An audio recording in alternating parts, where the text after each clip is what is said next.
Ketika seseorang mengatakan saya beriman, saya yakin tanpa ragu kepada Allah Subhanahu wa taala, kepada setiap ketentuannya yang dibawa ditunjukkan oleh Rasulullah Muhammad SAW. Saya katakan asyhadu an la ilaha illallah wa asyhadu anna Muhammadan Rasulullah. Baik, buktinya apa? Kan? Buktinya apa? Maka pembuktian keimanan itu akan ditunjukkan oleh amal soleh. Jadi kalau ada orang-orang yang mengatakan dirinya beriman, maka ciri imannya itu bisa dilihat dalam pembuktiannya bagaimana dia beramal saleh.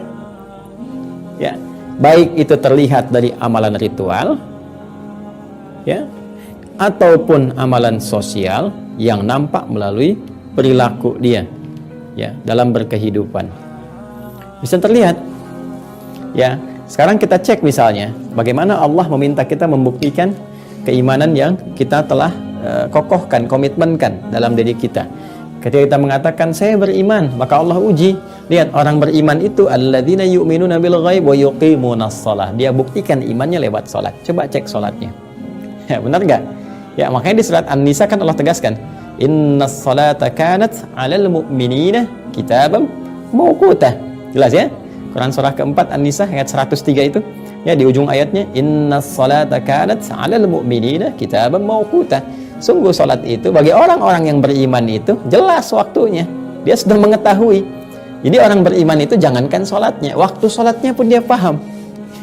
Di standar salat itu mengetahui kapan dia mesti salat. Besok subuh jam berapa saya salat, dia siap-siap. Makanya sering saya katakan, ya, orang yang beriman standarnya bisa diukur dengan panggilan salatnya. Ketika disebutkan nama Allah itu ada di Quran surah ke-8 ayat kedua. Ya, innamal mu'minuna alladzina idza dzukirallahu wajilat qulubuhum. Sungguh orang yang beriman sejati itu, mukmin yang sejati bisa diukur standarnya kalau disebutkan nama Allah ada getaran dalam jiwanya. Quran surah ke-8 Al-Anfal ayat kedua. Bagaimana kemudian untuk menguji getaran jiwa itu? Diperdengarkan nama Allah sehari 5 kali dalam azan. Makanya pembuka azan itu kalimatnya yang pertama Allah, Allahu Akbar, Allahu Akbar. Nah, ketika kalimat itu dikumandangkan, getarannya ada nggak di jiwa kita tuh? Ya, getaran yang mendorong kita ingat Allah. Dan ingat, cara kita mengingat Allah untuk berkomitmen menuhankannya itu dengan cara menyembahnya. Makanya ketika adzan berkumandang, pasti yang diingat itu sholat. Itu kan komitmen kita untuk menyembah Allah. Ya, karena kalimat la ilaha illallah itu diikuti dengan komitmen untuk menyembahnya. Di Quran surah ke-20, Thaha ayat ke-14. Innani anallahu la ilaha illa ana, la ilaha illa ana Allah fa'budni. Kan? Ya, sungguh saya Allah, kata Allah, nggak ada Tuhan yang layak disembah, dipertuhankan kecuali saya. Kalau kamu sudah menyatakan saya Tuhan, maka buktikan fa'budni, sembah saya. Bagaimana cara menyembahnya? Teruskan ayatnya. Wa aqimis salata li dzikri. Tunaikan salat untuk mengecek kamu ingat nggak dengan aku. Ya. Ya. Makanya dijawab di Al-Anfal ayat yang kedua. Ya, ketika surah Thaha ayat 14 mengatakan wa aqimis salata li dzikri, dijawab di Al-Anfal innamal mu'minuna alladzina idza dzukirallahu wajilat qulubuhum. Makanya kalau orang-orang beriman sejati disebutkan nama Allah, baru disebutkan bergetar jiwanya. Oh, ini komitmen saya dengan Allah nih. Tiba panggilan salat kan? Sudah tiba panggilan salat. Nah, itu kalau saat azan berkumandang ada getaran, itu standar keimanan kita. Menunjukkan iman kita masih ada dalam diri kita itu. Beriman kita. Tinggal pembuktiannya. Ya, pembuktiannya salat nggak?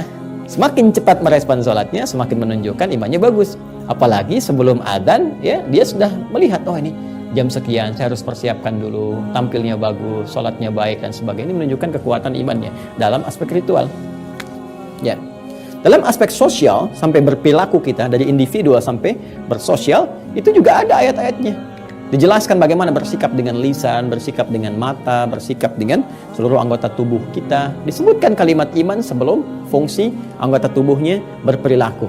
Ya, contoh yang paling populer yang sering saya berikan contohnya misalnya tentang mata misalnya, ya, di Quran surah ke-24 An-Nur dari ayat 30 untuk laki-laki sampai 31. Lisan misalnya, ya kan? Di Quran surah ke-49 misalnya Al-Hujurat di ayat 11 sampai dengan ayat 12. Demikian seterusnya. Ya, yang ini qul lil mu'minina yaghuddu min absarihim. Katakan pada orang-orang beriman imannya dulu. Baru nanti amal soleh dari matanya. Yaghuddu min absarihim. Matanya harus melihat yang baik. Ketika yang dilihat tidak baik, palingkan. Jadi iman itu akan mendorong pemiliknya berperilaku baik. Jadi mustahil korupsi itu, karena melihat yang nggak baik aja udah dipalingkan.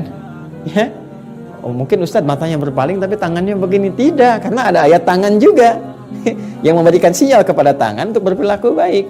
Ada ayat lisan juga, dibuka dengan kalimat iman loh. Ya ayyuhalladzina amanu la yaskhar qaumin qaum la yaghtab ba'dukum ba'd. Hei orang-orang beriman, iman dulu tuh. La yaskhar qaumin qaum. Jangan saling mencela, ya, jangan bikin hoax, jangan bergosip dan sebagainya. Ini teman-teman sekalian. Jadi ini pembuktian iman. Maka saya sering katakan, cukup manusia beriman dengan benar, pasti jadi orang baik, damai, tentram.